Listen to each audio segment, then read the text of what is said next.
The little ferret disarms Canada, just in time for World War III.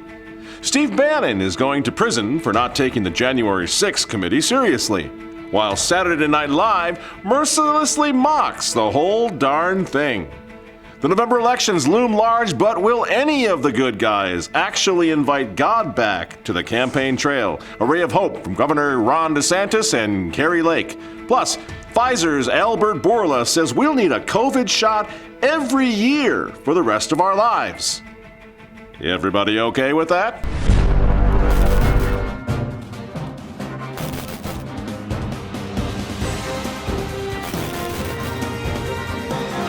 Hello again, ladies and gentlemen. I am Michael Matt, and this is the Remnant Underground.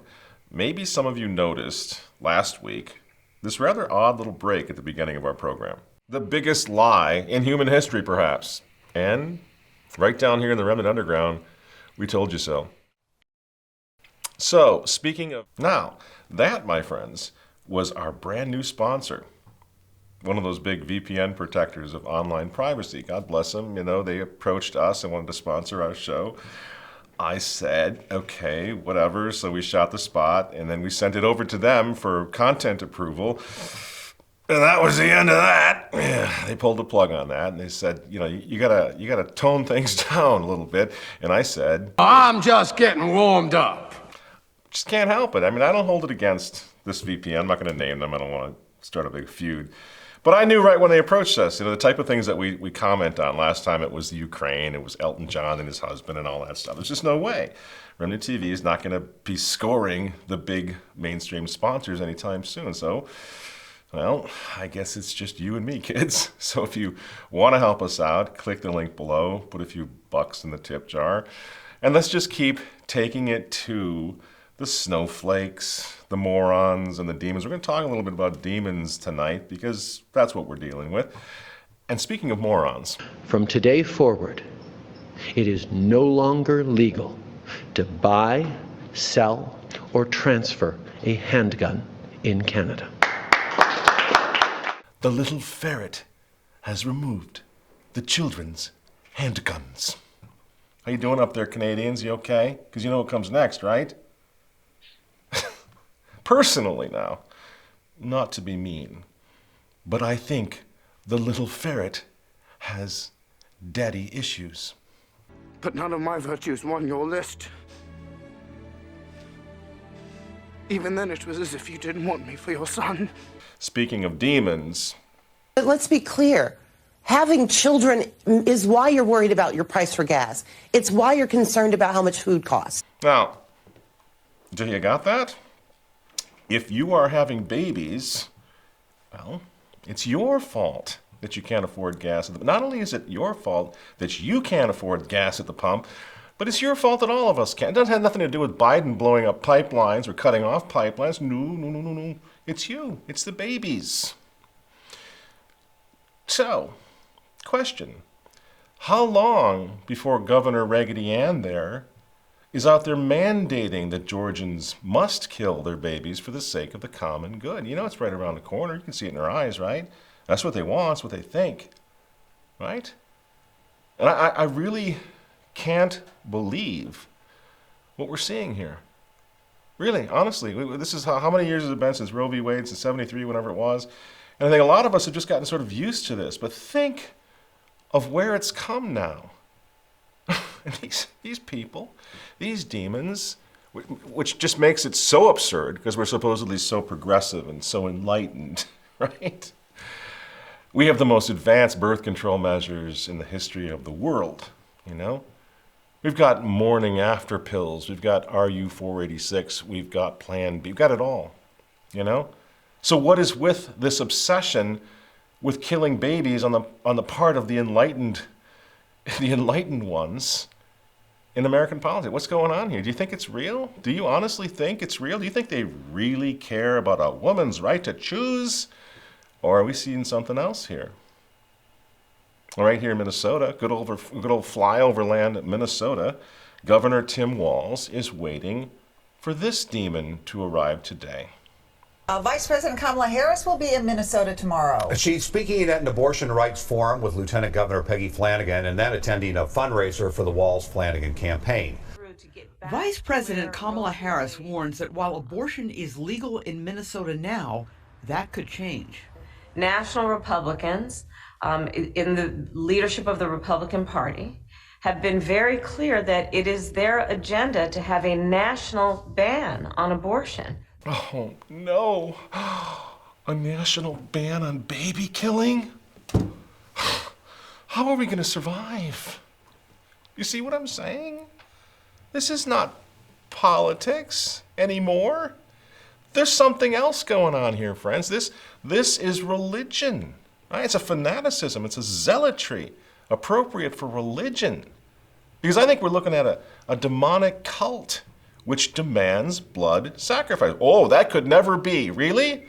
It's happened all over the place. All the way back to the dawn of time, it's been going on. Why is it so unthinkable that an utterly godless society like ours would be returning to that style of pagan roots? I hesitate to use the word pagan because it's insulting to pagans, what these people are doing now. Pagans believe in God, right? Do we? I don't know. Other than the God of ourself, the God of the selfie, which needs blood. They need more blood all the time, every day. This is the thing that's driving this campaign, this election, these midterms election right now, whether they want to admit it outright or not. I see it every day. Every day I'm trolling Joe Biden. Every day, maybe every couple days, he comes out with another brag about how he's going to codify Roe v. Wade forever. You know, obviously he's a Catholic, so says he is, so you can be offended by that. But just that the leader of the free world is still obsessed with killing babies suggests, friends, that this is something much, much more, much darker, merely than bad politics. And the thing is, I want to talk about this a little bit tonight. This is a huge problem that the good guys, some of them, we're going to talk about some of them who are waking up, but there's a lot of the good guys that don't seem to realize what they're up against. They think that we're going to face here in a couple of weeks is just another midterm election. It's not. It's like they're taking the old joke. They're taking a knife to a gunfight because they still think this is just politics. Let me give you an example. Here in Minnesota, the Republican challenger for governor, Scott Jensen, who's a decent guy, he was out there before he got the nomination, Republican nomination to run for governor, he was out there saying this about abortion. If you were governor, would you try to impose new restrictions on abortion, or would you try to ban it outright? I would try to ban abortion. I don't even know where to start with that. It's awful. That's pretty good, right? But now that the demons have gotten to him, he's been forced to change his tune. Abortion is divisive, and Tim Walz is weaponizing the issue. In Minnesota, it's a protected constitutional right, and no governor can change that. And I'm not running to do that. I'm running because we need safe streets. But safe streets do not trump safe wombs. If the wombs in America are not a safe place, Scott, the streets will never be a safe place. You see? That's why we got all this killing and murder and violence in the street, right? Kids have grown up with their mothers and their aunts and their sisters killing babies. Where are they supposed to find respect for life? You see? The most important issue is abortion. You see? And the left knows it. That's why they're talking about it all the time. The most important thing to these demons is the right to kill babies, spill blood. I'm not criticizing, hopefully soon, Governor Scott Jensen. I'm just saying, man, you got to abandon that. Just step up the rhetoric. Just become the pro-lifer that you are, the God-fearing pro-lifer that we all know you are, and stick it to them. Go after them. Make it a religious issue just like they have done. An inverted, horrible, horrific religious issue, but that's what it is for them. That we're looking at demonic zealotry. Let us become zealots once again for Christ and for morality. And let's just see what happens. And I do get it. I get it. You're trying to win in a very, very blue state. I hope this Jensen wins. Because the alternative to Jensen, a pro-life Christian, is Beelzebub's fat little stooge here. Walz was joined by the lieutenant governor, both Minnesota senators, and the president of Planned Parenthood's North Central States Division just hours ago. Not on our watch in Minnesota. Not with this team that's here. We will use all legal authority of this office to decline to extradite people who are charged under other states' laws that criminalize providing, seeking, or obtaining reproductive health care services. Oh, reproductive health care services. Really, Governor Tim? What's the matter, buddy? Are you having trouble calling it what it really is? Let me help you out. It's baby killing. That's what you're talking about there, fella. Baby killing. Let's use the right term. Which, of course, brings us back to Moloch. It is in Leviticus that we see the most frequent use of Molech, and the most frequent condemnation of him, where he is yet again associated with child sacrifice. We are told in chapter 18 of Leviticus, "You shall not give any of your children to offer them to Molech." That's pretty extreme, man. Moloch, really? Child sacrifice? Yeah. In any number of a variety of ways now. Just this week, the vaunted CDC voted unanimously to force American children to be vaccinated against COVID in order to attend public schools. Now calm down, YouTubiacs. I'm just trying to figure out what's going on here. Because they didn't tell us over at the CDC, they didn't tell us why this is necessary. They didn't bother to make a case. They didn't try to convince anybody. They just said, you will vaccinate your little children.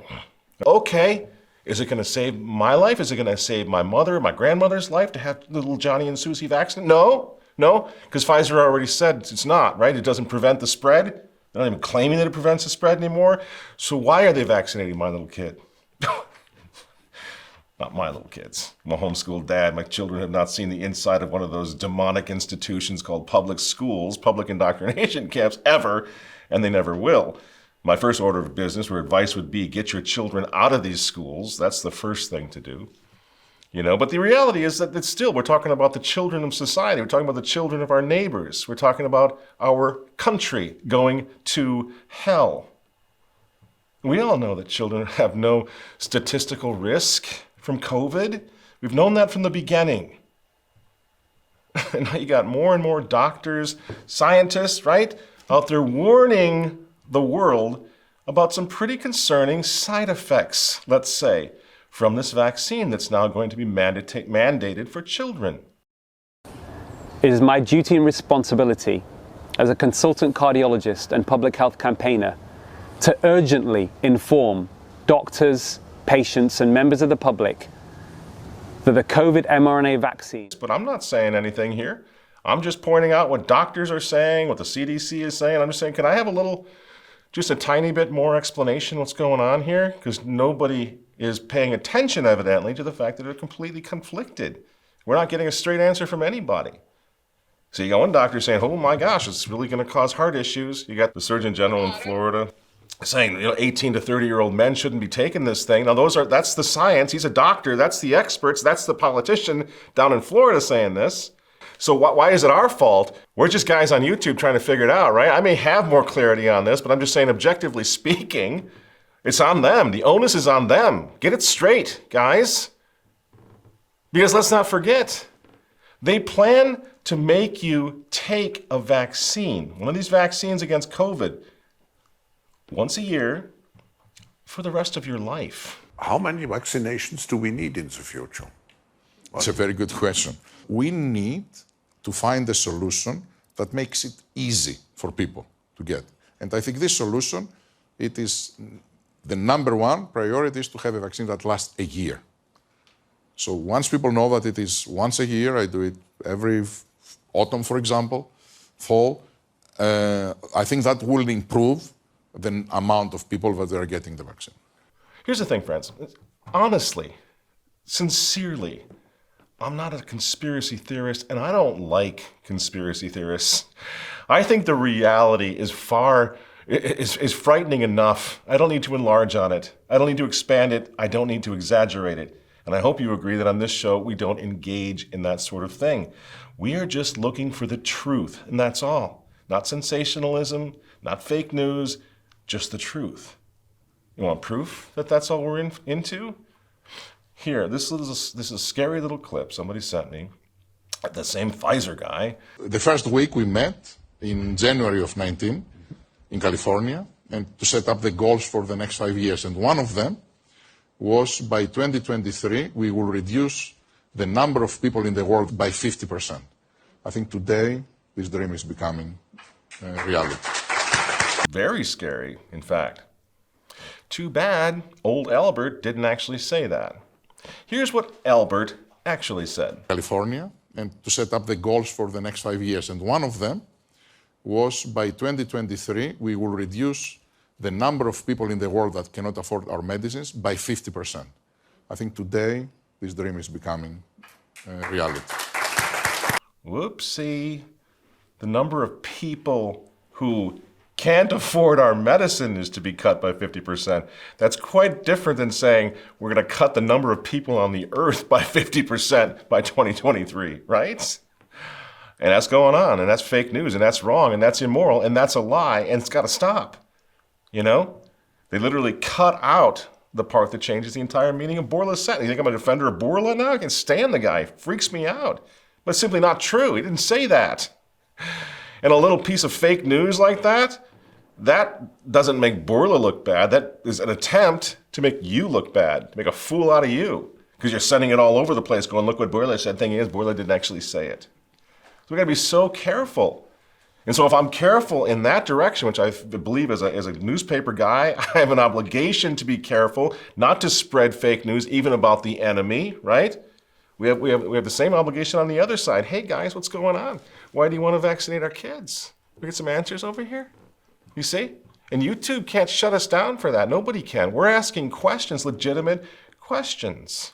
We only want the truth.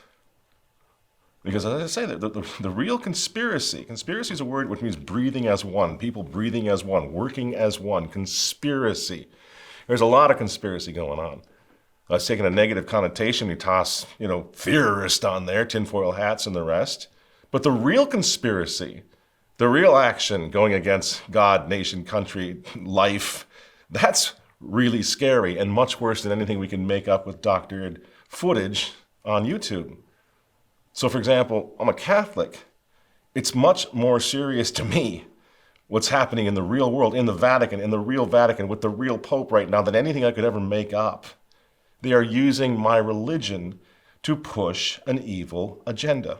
Pope Francis also says that it is a moral obligation to take the coronavirus vaccine. In a sit-down interview on Italian television yesterday, the Holy Father said those who do not receive the vaccine are playing with their own lives and the lives of others. You get guys like Tony Fauci out there using his Jesuit training to push the same evil agenda.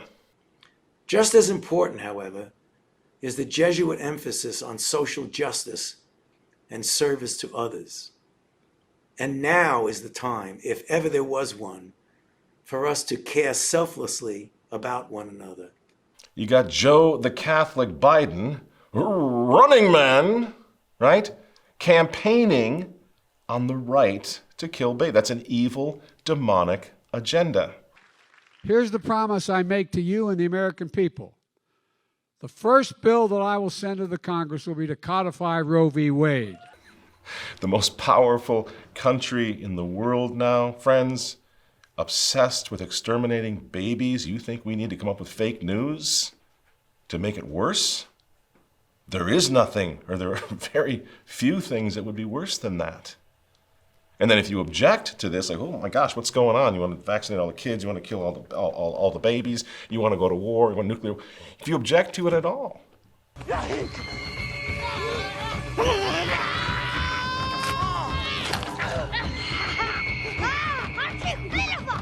Try saying something on social media that these little demons don't like. They will crucify you. Right now, in fact, they're after Steve Bannon. I don't know Steve Bannon. I've been on his show once or twice. I interviewed him once at the Catholic Identity Conference. I don't need to defend him. He doesn't need my defense. But the little demons just sentenced Steve Bannon to 4 months in prison. Why? Contempt of Congress! Even the leftist, notoriously so, Saturday Night Live knows that that's just total fake news. The January 6th was one of the most dramatic and consequential moments in our nation's history. So to fight back, we assembled a team of monotone nerds to do a PowerPoint. The chair now recognizes the gentleman from California and maybe the horror movie Smile. And while these hooligans were ransacking our beloved Capitol, real leaders like Nancy Pelosi and Chuck Schumer were bunkered in a Senate hideaway trying to save the country. Yes, hello, Mr. Vice President and Speaker Pelosi. What is happening over there? When can we get back to the Capitol and resume the vote? Hello, DoorDash, it's Chuck Schumer. That's pretty spot on. And they would not, Saturday Night Live, would not be doing this if the majority of people in their audience doesn't agree with them. So you can really, glean from that most of the country thinks this whole thing is just another example of the omnipresent, ubiquitous, fake and gay in media. Mr. Green Tea, by the way, totally fake. I don't know about the other part, but absolutely fake. Here's what actually is going on when he's giving his Churchillian speeches from war-torn Kyiv. It's unusual for presidents or heads of government to use a hologram to address people, but this is not the only aspect of Star Wars that we are putting into practice. We will defeat the Empire too. This is a special piece for Ukraine. There's two different types of hologram that we're going to be making. Quiet please everybody, we're going to go for take now. Here we go, and action. Even now, as the war is raging. None of it is real. All of it is fake and gay. We, friends, we are being brainwashed by the guys on the screen, on the fake screens. You turn the screens off. I do this every morning. Go for a walk, for a 5-mile walk every single morning. As soon as you walk out into the nature, into the neighborhood, there's trees, green trees, or the leaves are changing, bluebird, blue sky, little breeze going, beautiful temperatures. All of the fake and gay disappears. And all the neighbors are like, it's like the Truman Show. Hello, Michael, how you doing? We talk, everybody's fine. Everybody's fine out there in the real world. And then you come back and turn the TV on and say, oh man, it's Orwell's nightmare. An evil king growing, spreading in our midst. Shout! Shout! Shout out his name!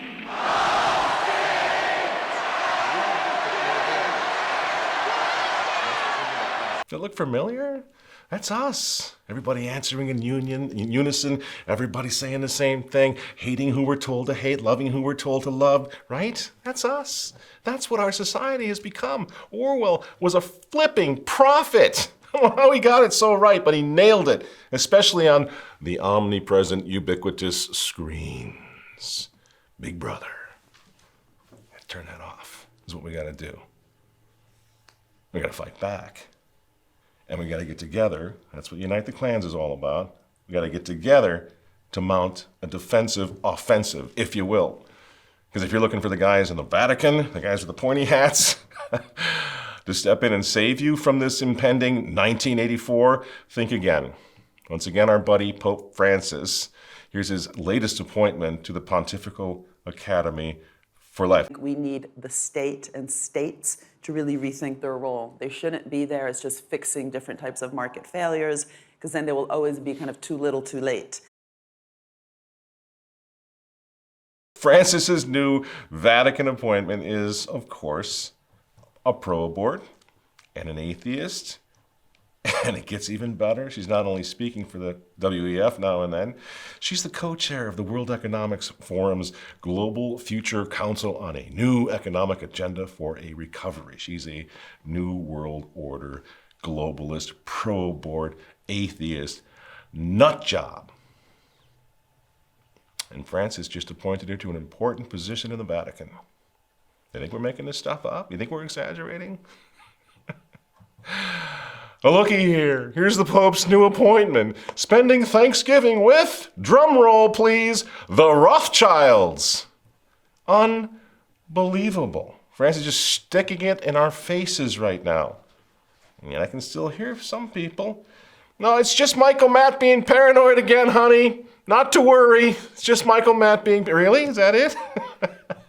No, more like Michael Matt's paranoia, well, traditional Catholics' 50-year-old pathology of paranoia is finally freaking out everybody, including what's left of the Catholic Church. I wasn't there when the traditional Catholic movement, I was just a baby, but I do think it's high time that somebody says, those guys back there in the late 60s and 70s, I'm sorry, but like my father, were right. Look at the nightmare that's going on right now in the Catholic Church. You know, and everybody sees it. They got rid of the Mass, they got rid of doctrine, they got rid of the nuns, they got rid of everything that matters. And now even the mainstream church is going, holy cow. Excellency, what do you make of this appointment? Someone publicly announcing their hostility toward the teachings of the Catholic Church, now sitting on the Pontifical Academy for life. Well, we have to say honestly, it is a tragedy and a shame. This didn't start with Jorge Mario Bergoglio, Francis. Pope Francis is just the closer, friends. And our traditional Catholic paranoia has these lunatics now on the run because we're not afraid to stand up and resist them. And we have to do more of it. You know, crimes against humanity. We're trying to get that billboard campaign going against Francis. Now that he was pushing something he didn't know anything about, it's hurting people, pushing it on kids. Francis gave it a moral blessing, his spiritual blessing, right? Crime against humanity. Well, we have to wait and see how big that crime actually is. But that it is a crime against humanity, yeah, it is. Francis is guilty of a crime against humanity for recklessly and irresponsibly using his office to hurt kids. And what's he doing over there right now? He's rending his papal garments over the paranoia of traditional Catholics who are not going to let this go. We're coming after Francis. We are not going to stop. And you know what? It works. Francis had to postpone his precious little Crayola synod where they listen to everybody, and it's so cute. He actually had to postpone his synod on synodality for another year, and now it's going to end in 2024, I guess, in order to overcome what they call, the Vatican calls, to overcome resistance. And resistance, of course, they mean promote the understanding of synodality. I just can't wait. We'll throw that tweet up on the screen. Resistance is what they're worried about. For one thing, nobody knows what the hell synodality is. They have their synod on synodality. Okay, you got 10 seconds. What does synodality mean? Nobody knows, including them. It's nonsense. So we need to resist it. Resist it because resistance is working, friends. It is so clear to me. It's so obviously working. Again, this fascination, fixation on the liturgy and the traditional Latin Mass, freaking out because traditional Catholics are among the few in the world who are standing up and say, oh, no, you don't, Your Holiness. And he's getting the message, and we're under his skin. We're keeping him up at night because it works and he's wrong. His agenda is evil. So we resist, we attack, we undermine, we mock, we continue, we don't let up. Never are we going to let up. And it's working. So don't tell me resistance is futile. It's not futile. Which brings us to the U.S. November midterm elections here in the States. I get it, man. There were several that I sat out. I got so tired of it. Mitt Romney versus Barack Obama. Who cares? Whichever. Makes no difference to me. But friends, I'm going to say something here. We'll close with this. Something is different now. We're facing this thing. It's 2 weeks out, this midterm. Something is different. It's sort of like, I've never seen an exorcist, but I would imagine if you witnessed a real exorcism, you couldn't walk away from that without believing in God, right? If you saw a real exorcism.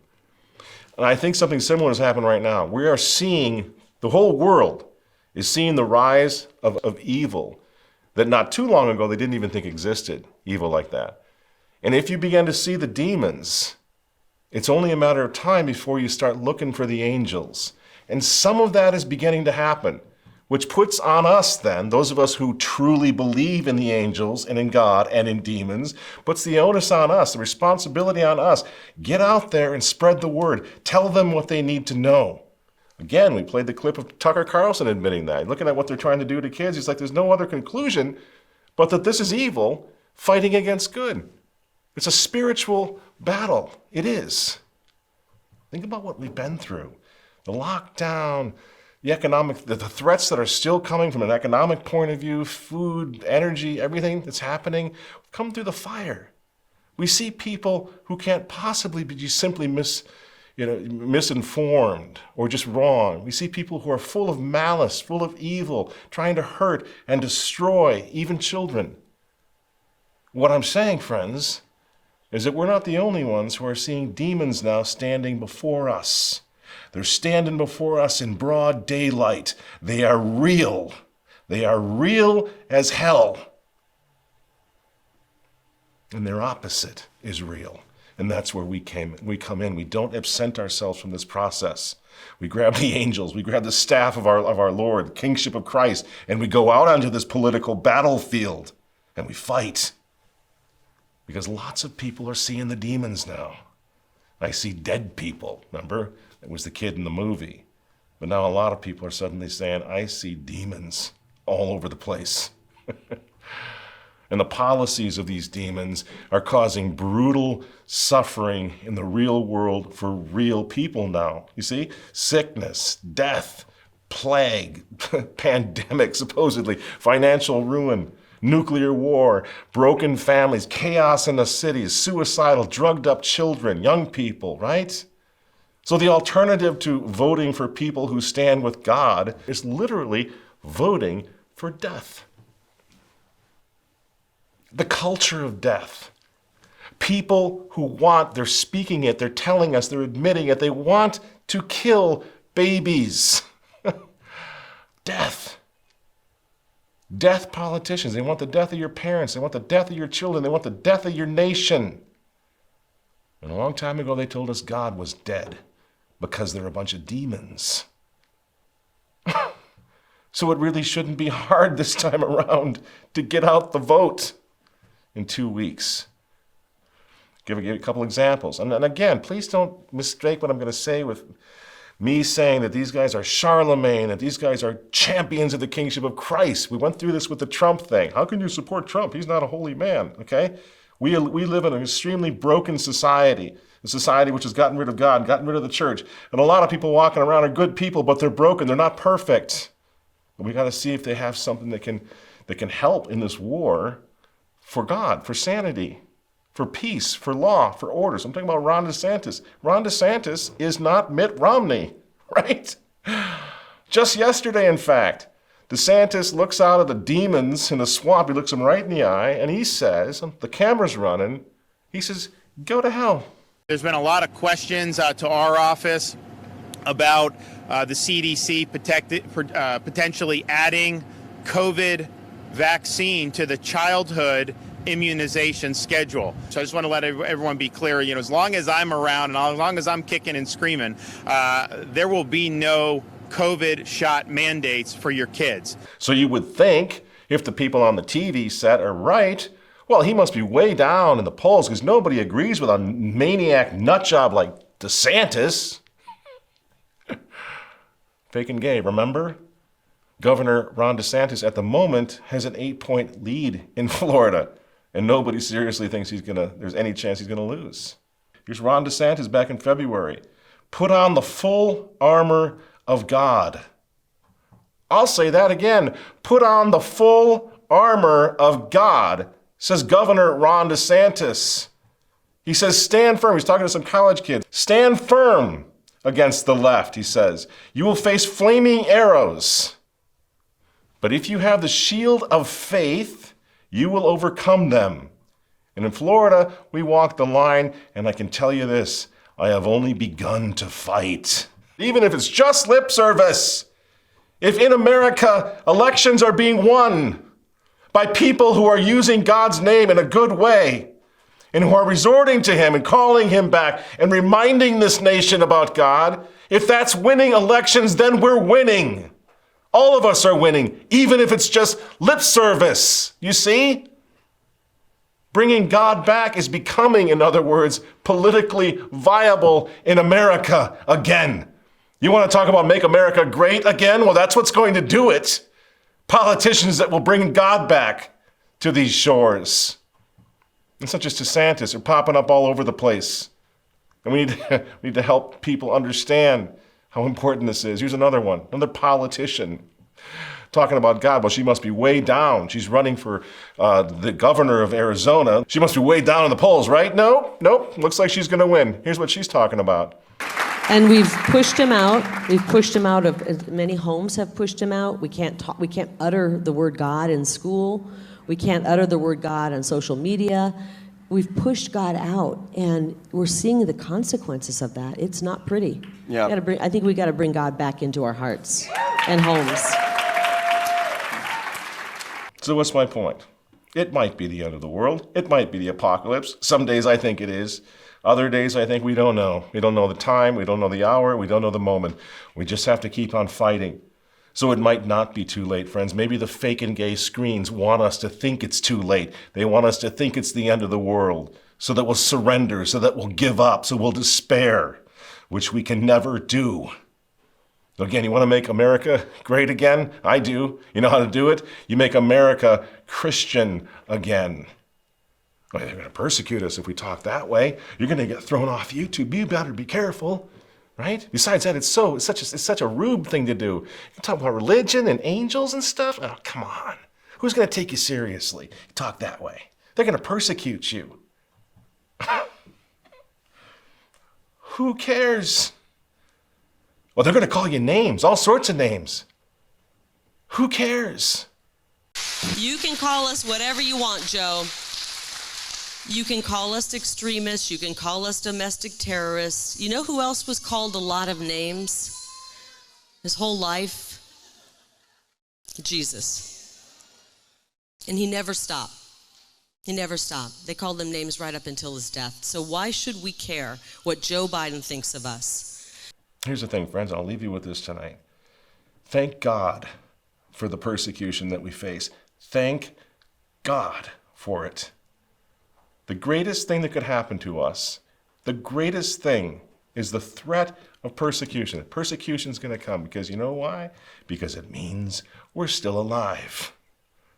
It means our thoughts are still our own.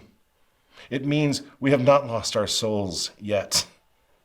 It means they failed to control us. It means that we're free. You know what persecution means, friends? It means you're still Christian enough to feed to the lions. That's what persecution means. Thank God for it. St. Jerome, a father of the church, he writes, "You are deceived if you think that a Christian can live without persecution. He suffers the greatest persecution of all who lives under none. A storm puts a man on his guard and obliges him to exert his utmost efforts to avoid the shipwreck." That's St. Jerome, friends. The storm is all around us. But the storm now, that's the thing. That's the thing that wakes people up. The threat of the storm. And it makes us all puts us all on our guard. And it obliges us, the storm does, to exert our utmost efforts to avoid the shipwreck for ourselves, for our children, for our nation. We have work to do, friends. We need to pray. We need to speak out. And I earnestly believe, as one who gave up on this two-party dog and pony show a long time ago, I earnestly believe that now, in November 2022, we need to vote. Vote for the guys who haven't forgotten God. Vote for the guys who are not afraid to speak his name in public. Vote for the guys who can recognize demons for what they are. The evil entity that will lock down our world, slaughter our babies, and kill the soul of our nation if we let them. We cannot, friends, now or ever, we cannot let them.